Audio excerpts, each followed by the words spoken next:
አንተ የምትተኛ ንቃ ከሙታንም ተነሳ እነሆ ክርስቶስ ያበራልሃል።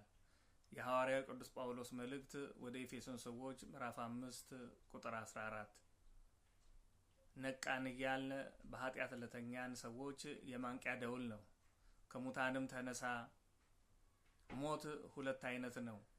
አንደኛው የነፍስ ከስጋ መለየት፣ ሁለተኛው ከእግዚአብሔር መለየት ነው። ሰው ከእግዚአብሔር ሲለይ የእግዚአብሔር የሆነውን ሁሉ ያጣል።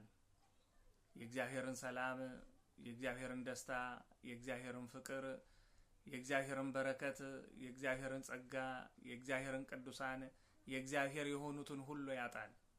በዚህ ጊዜ ነፍሱ መጽናናት ያቀታታል። ስለዚህ ቶሎ ብለን ከእግዚአብሔር እንታረቅ፣ ንስሐ እንግባ፣ የእግዚአብሔርን ቃል ዘወትር እንስማ፣ ዘወትር ወደ እግዚአብሔር ቤት እንሂድ።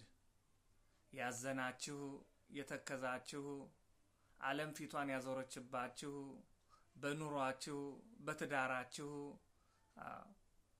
ያዘናችሁ የተከዛችሁትን ሁሉ መንገዱ የጨለመባችሁን መሄጃው ግራ የገባችሁን ሁሉ እነሆ የዓለም ሁሉ መድኃኒት ኢየሱስ ክርስቶስ የጨለመውን ያብራላችሁ። መንገዳችሁን የቀና የተስተካከለ ያደርግላችሁ። የመጽናናት አምላክ ወልደ እግዚአብሔር ኢየሱስ ክርስቶስ ከእናንተ ጋር ይሁን። ይቆየን።